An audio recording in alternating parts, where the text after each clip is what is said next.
Have you ever wondered if the Bible you read every Sunday tells the whole story?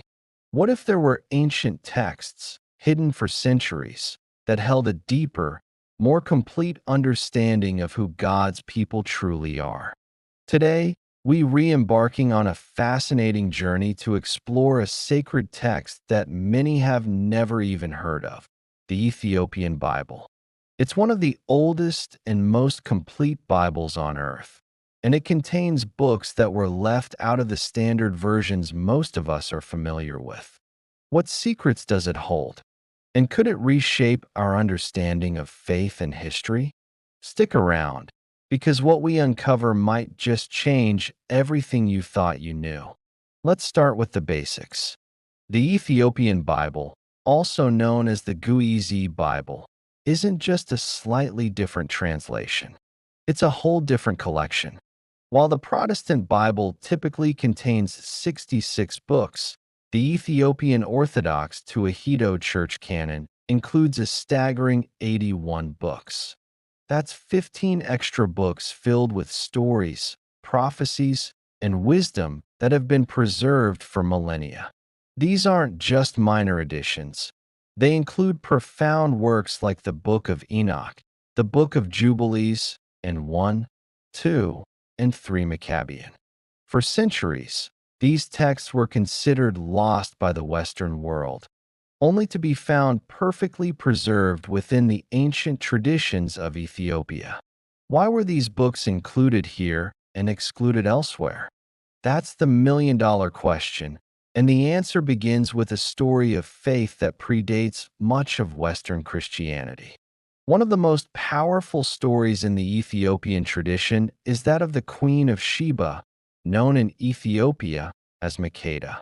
As told in the Kabra Nagast, or the Glory of Kings, Queen Makeda travels from her kingdom in ancient Ethiopia to Jerusalem to witness the famous wisdom of King Solomon.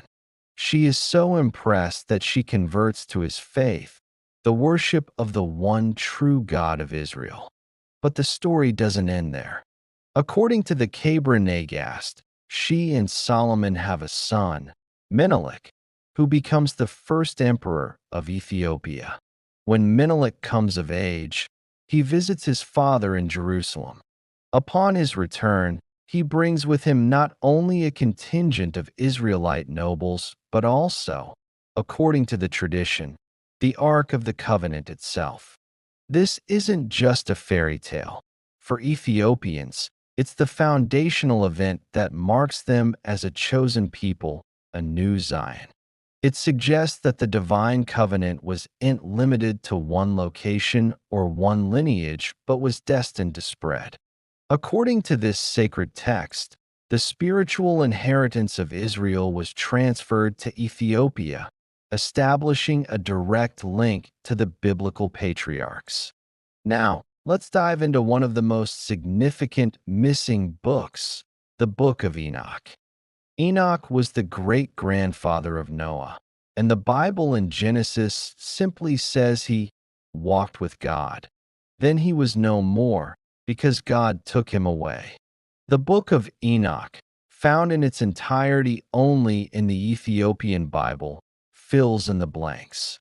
It's a breathtaking account of Enoch's journeys through the heavens, where he receives divine wisdom about the nature of the cosmos, the coming judgment, and the Messiah. He learns about fallen angels who came to earth and corrupted humanity, a story only hinted at in Genesis. The Book of Enoch was incredibly influential in early Jewish and Christian thought. In fact, it's even quoted directly in the New Testament book of Jude. So why was it removed from most Bibles?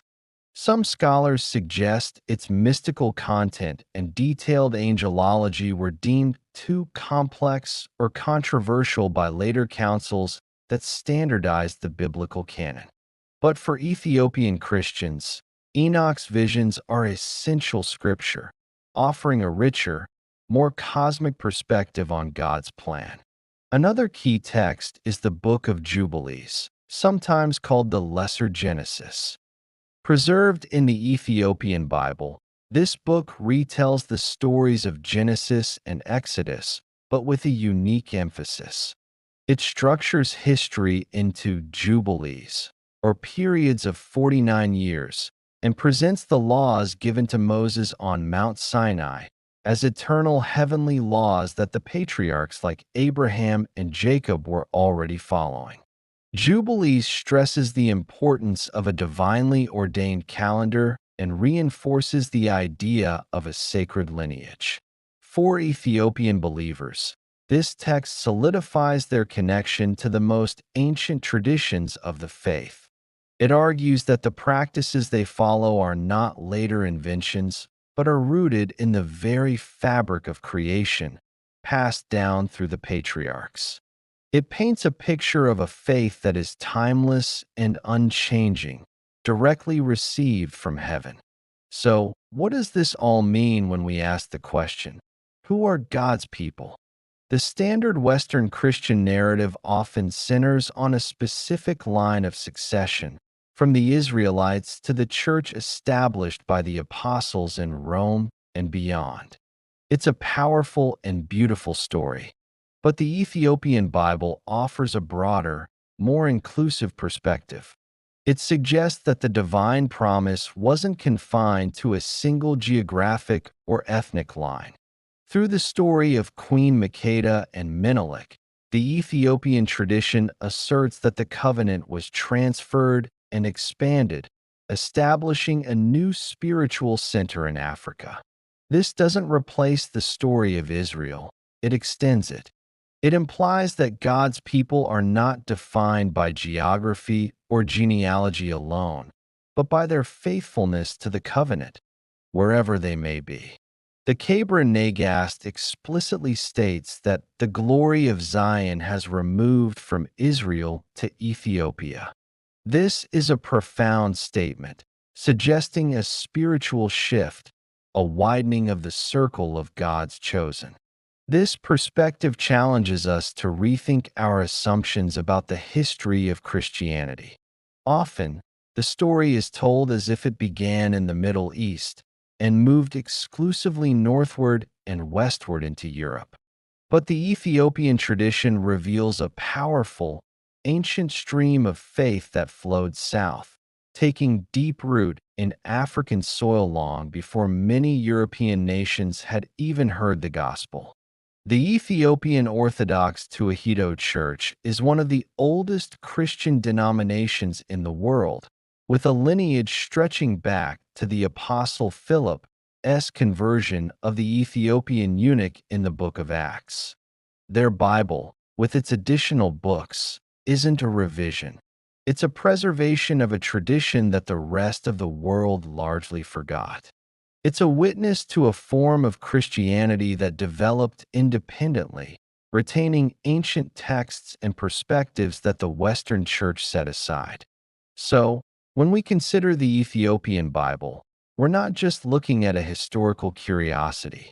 We're engaging with a living faith that offers a powerful answer to our question. It tells us that God's people are a global family, united not by a single culture or canon, but by a shared covenant.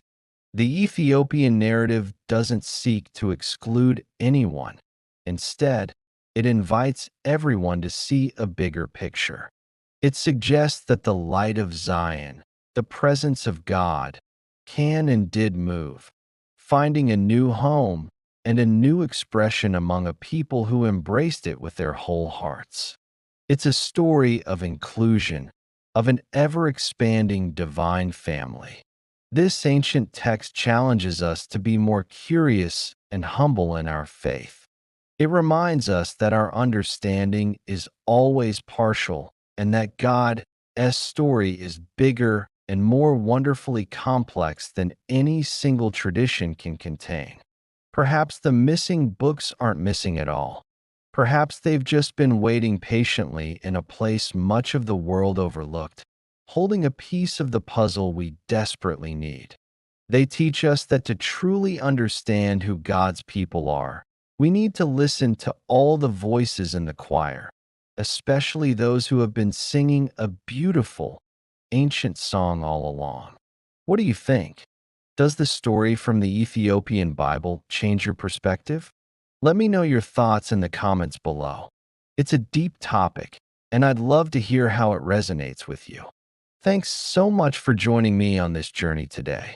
If you found this exploration as fascinating as I did, please give this video a thumbs up and consider subscribing for more deep dives into the hidden corners of history and faith. Until next time, stay curious.